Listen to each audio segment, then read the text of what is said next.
শত শত পরিবার কয়েকদিন ধরে পানিবন্দী থাকার পর অবশেষে ঘুম ভেঙেছে স্থানীয় প্রশাসন এবং জনপ্রতিনিধিদের। হ্যাঁ প্রিয় দর্শক, আপনাদের সাথে আছি আমি আসাদুজ্জামান সাজু। প্রিয় দর্শক, আপনাদেরকে জানিয়ে রাখি যে কয়েকদিন আগে আপনাদেরকে জানিয়েছিলাম যে লালমনিরহাটের হাতীবান্ধা উপজেলার এই সানিয়াজান ব্রিজের সামনে যে কচুরিপানা জড়ো হয়ে পানির স্বাভাবিক প্রবাহ বাধা সৃষ্টি করছে এবং এই পানির প্রবাহ বাধা সৃষ্টি করার কারণে কিন্তু এই যে তিস্তা সানিয়াজান ব্রিজের সামনে বিশেষ করে ফকিরপাড়া ইউনিয়নের 7 এবং 8 নং ওয়ার্ডের শতাধিক পরিবার কিন্তু বেশ কয়েকদিন ধরে পানিবন্দী হয়ে পড়ে থাকে। এই পানি একেবারে সানিয়াজান ব্রিজের কচুরিপানার কারণে আটকে যাওয়ার কারণে এই অবস্থার সৃষ্টি হয়। এ নিয়ে আমরা একটি লাইভ করেছিলাম। এরপর আমরা দেখছি যে স্থানীয় প্রশাসন এবং জনপ্রতিনিধিদের উদ্যোগে এই সানিয়াজান ব্রিজের সামনে থেকে যে কচুরিপানা আছে সেই কচুরিপানা অপসারণের কাজ চলছে।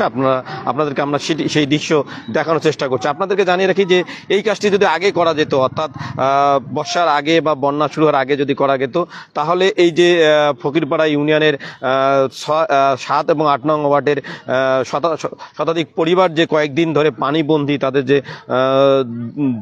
জনদুর্ভোগ এটি কিন্তু সৃষ্টি হতো না। যখন জনদুর্ভোগ সৃষ্টি হলো, যখন এই লোকগুলো কয়েকদিন ধরে পানিবন্দী হলো, যখন এ নিয়ে গণমাধ্যমে সংবাদ প্রকাশ হলো, তারপর কিন্তু প্রশাসন এবং জনপ্রতিনিধিদের ঘুম ভাঙলো। আমরা এর আগে দেখেছি কয়েকবার যে স্থানীয় প্রশাসন এবং ইউনিয়ন পরিষদের উদ্যোগে কিন্তু এই কচুরিপানা পরিষ্কার করা হয়, যে ফলে সানিয়াজান ব্রিজের যে পানি স্বাভাবিক প্রবাহ চলে এবং এই পানিটি গিয়ে কিন্তু তিস্তা নদীতে মিলিত হয়। কিন্তু এবার এই কচুরিপানা পরিষ্কার করা হয় না, করা হয়নি।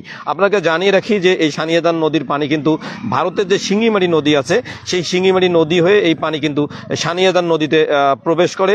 এই পানি আবার গড্ডিমারি ইউনিয়নে গিয়ে তিস্তা নদীতে মিলিত হয়। ফলে এই পানিটি যখন সানিয়াজান বাজারের উপর দিয়ে যে ব্রিজ দিয়ে যায়, এই ব্রিজের সামনে একটু যেহেতু এখানে পথ ছোট, সেখানে এখানে পানিটা বাধা সৃষ্টি হয় এবং কচুরিপানার কারণে আরো বাধা সৃষ্টি হয়। এবার আমরা যে দেখেছি যে এই কচুরিপানার কারণে কিন্তু এই পাশের যে রাস্তাঘাট, ব্রিজ, যে ছোট ছোট কাঁচা ব্রিজ রাস্তাগুলো কিন্তু ভেঙে গিয়েছিল। ভেঙে গিয়ে সেই পানি কিন্তু ফকিরপাড়া ইউনিয়নের 7 এবং 8 নং ওয়ার্ডে প্রবেশ করে। বেশ কিছু পরিবার, অর্থাৎ শতাধিক পরিবার কয়েকদিন ধরে পানিবন্দী। আমরা দেখছি যে আজকে সেই কয়েকদিন পর সেই